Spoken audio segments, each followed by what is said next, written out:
Hello and thanks for tuning in for the second episode of how to use your camera in manual. Today we're going to look at shutter speed. So on your camera, that is literally how long the shutter's open for, okay? So basically it's how long you take a photo for. We looked a little bit about it in the overview, but in this video we're just going to look about it. Now there are a few rules, so if you're hand holding it, like I often do, and especially do at weddings, obviously you can't really have a tripod out and about. There's a few little rules about shutter speed, but basically your shutter speed, you want to be as fast as possible to freeze the moment, unless you've got a particular reason why you want it to be really slow, okay, or blurry.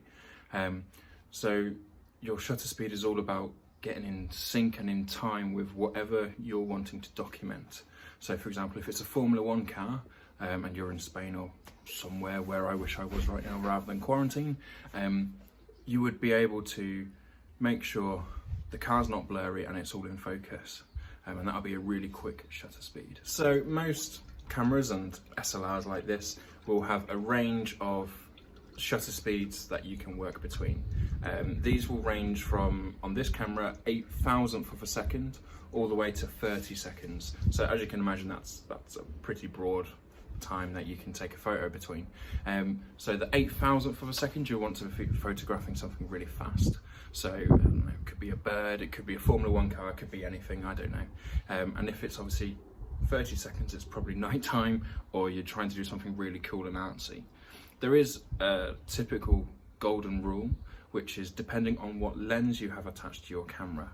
For example, this is a 35mm lens, okay, so pretty bog standard focal length. You want your shutter speed to be at least 10% faster than this, okay? So I want to be at least 50th of a second.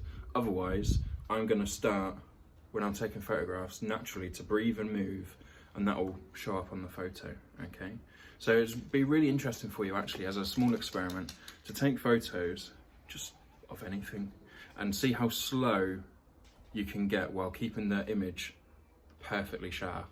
And you might be quite surprised how good you are.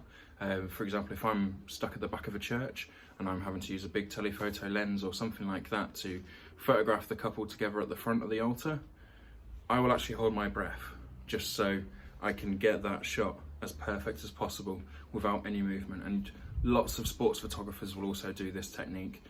It's a brilliant technique, and eventually you just start to do it. Sometimes it's needed, sometimes it's not. It depends on how bright the church is. Okay, but that's a little golden rule for you. So 10% above. So for example, on this, you're going to be looking about 50th of a second. If, for example, you're shooting on a 200mm big zoom lens or something even longer than that, you are going to want to be at least 250th of a second or even faster. Okay, but we're just going to have a little experiment here and play around so you can see exactly what I'm talking about. And it's in the confines of my yard, so you should be able to do this experiment at home, see how things work, see how things go, and hopefully you'll understand shutter speed a little bit more. Okay, so just off the last video, my camera is in the exact same settings. I haven't actually changed anything. We can see that this image is a bit dark. So for example, let's change our ISO. So it's a bit brighter and we can play around with a few more settings. Right, there we go. And if I bring, for the sake of this video, our aperture to f8, okay? So at the moment I'm not going to change, hopefully, ISO much, okay? And we're just going to play around with our shutter speed, which is here, all right? So, as you can tell, this is a garden tap.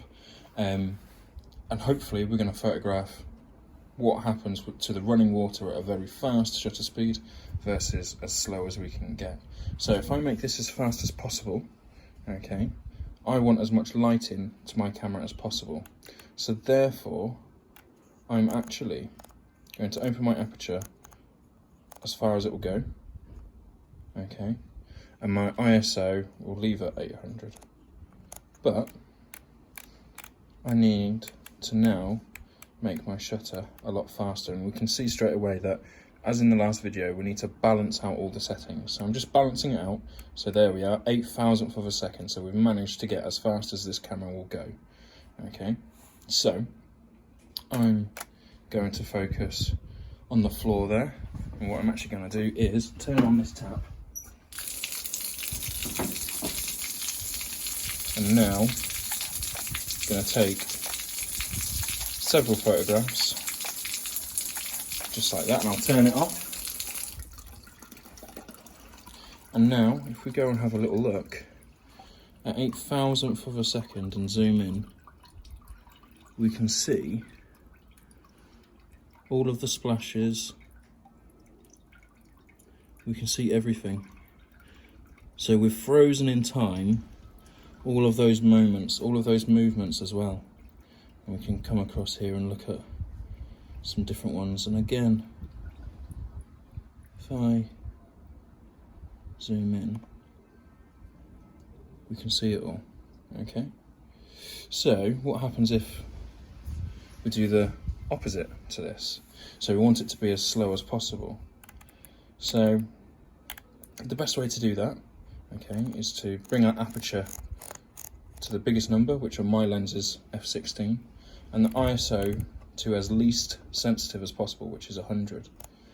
So hopefully, by making the photograph happen over a longer time, there we are, it's starting to come in, we can now, yeah, so we're nearly here, we're at 0.4 of a second. So we've gone from 8,000th of a second to 0.4, and we should see a blur, okay? We should see that movement happen. So if I turn the tap on again, and now I take a photograph,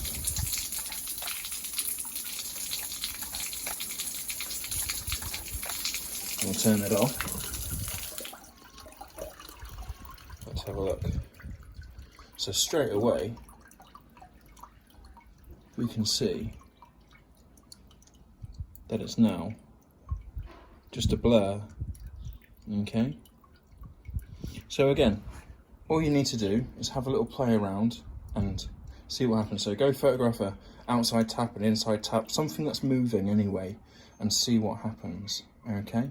That's all that you need to do, and you should start to understand how shutter speed works. So that's just a really simple little experiment that you can try at home to understand what's really happening with your shutter speed. Okay, so the next one is going to be about aperture, and we're going to really look into aperture because that's probably what you're going to be using the most.